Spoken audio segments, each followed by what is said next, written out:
Hey guys, this is going to be a review of Shadowhunters Season 3, Episode 17, Heavenly Fire. This episode in particular really reminded me that every scene with Jonathan, just like, I feel physical disgust watching it. Like, I just hate him so much, which I think is a testament to Luke Baines, who plays Jonathan, doing a really good job. Like, I feel like it should feel that way, but just every scene with Jonathan, I just hate it so much. We get some flashbacks with Lilith and Jonathan in Eden, and we get a flashback of Lilith telling Jonathan about Clary existing, and Jonathan really wants to meet her, and he wants to like have a relationship with his sister, and Lilith gets very angry about that, like, she's not really your sister, she doesn't care about you, blah blah blah.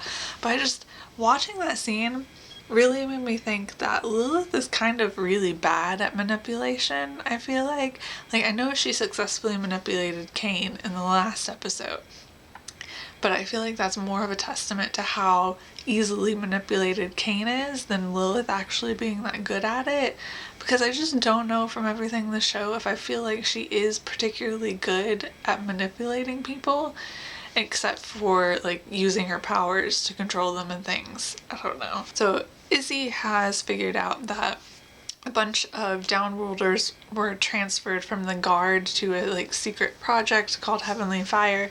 So she asks Simon for help. They're going to give Simon a fake name, have him arrested, and have him like infiltrate Heavenly Fire. Nothing like this storyline happens in the books, so watching it unfold was really interesting because I had no idea what to expect. But we end up seeing Helen for the first time once Simon gets to the Heavenly Fire Project secret headquarters or whatever. And that was a surprise because I wasn't expecting it, and kind of like a good and bad surprise at the same time. Like, I love Helen in the books, and the Heavenly Fire Project just seems very suspicious. You don't know, like, something bad seems to be happening, and the fact that Helen was involved made me really nervous at first because, like, she's a good character in the books and I want her to be good on the TV show too. So I was kind of torn at first, like really excited that we get to see Helen, but worried about what was going to happen. Simon also finds Raphael once he's there in like the Heavenly Fire Project place. I have no idea what to call it. Prison, I guess. I don't know. But I was also, the first time around, pretty surprised by that, because when Raphael was first sent to the guard, last episode, 2 episodes ago, I don't remember, I really felt, because we knew the show was ending when these episodes first aired, I really felt like that was the last time we were going to see him. It really felt like it was like a permanent send-off for Raphael. So him appearing again was like a good surprise, but I was very surprised. Izzy ends up getting some help from Eileen, and they realize together that Alder Tree is the one responsible for the Heavenly Fire Project, and he's the one who has done it. I wasn't expecting to see Alder Tree again either, so that was also a surprise. Not as great of a surprise as seeing Raphael again, because I do not like Alder Tree, but he is a good choice for who would be in charge of the Heavenly Fire, because we already hate him and he is relatively high up in the clave, so I feel like maybe I should have suspected that he was involved, but I didn't. Helen finds the Seelie ring that Simon is using to communicate with Izzy, so she confronts him about it, talks to him, she tells him that she's half Seelie, and all of that, and you can tell that she's conflicted about what's going on, because like she really thinks that she's helping people,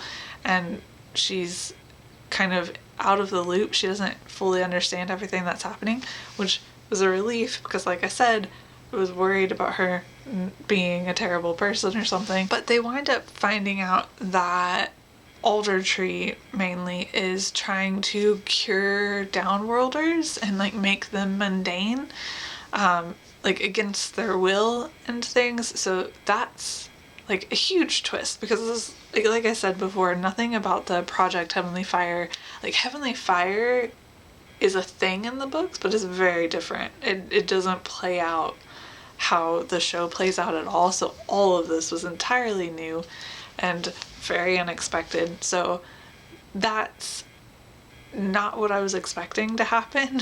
It was pretty surprising. But Helen decides to work with them to like destroy the rest of the serum that they've made from the Heavenly Fire.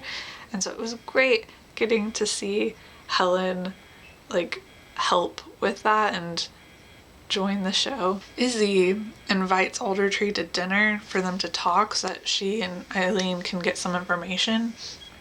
And boy, did that scene really reinforce why I hate Aldertree so much. When they destroy the Heavenly Fire serum, though, Helen does give Simon one vial to help Clary with, so they don't get to actually use it in this episode, but we have a bit of a hint of what might be happening next. And at the end of this episode, Eileen and Helen also meet for the first time, which was very exciting. I figured it was going to happen since, like, after Helen appeared in this episode and Eileen was also in this episode. So it's not hugely surprising that they do meet at the end of the episode and we don't really get much between them. They just interact kind of briefly, but it's still really exciting. Makes me excited for what happens next. Like, even rewatching the series now, I'm excited to watch their storyline unfold, even though it's very small in the TV show. But this episode ends with Magnus and Alec having dinner. Alec is planning to propose, but Magnus shows up drunk and then kind of breaks down instead. So Alec doesn't propose, and it's just everything about Magnus's storyline since losing his magic has been sad. But I think last episode where he talked to Alec about how can you love me and everything, and then followed by this episode and him breaking down like that, is just really sad. I don't think Alec had the best timing trying to propose now anyway, considering everything Magnus is going through. I feel like he definitely should have held off on that and not have even brought it up yet, but still, it's really sad to see that happen. I think that's everything for this episode, so hopefully I can review episode 18 soon. There are 5 more episodes after this one, so we're getting close to the end, but I will see you guys later. Bye.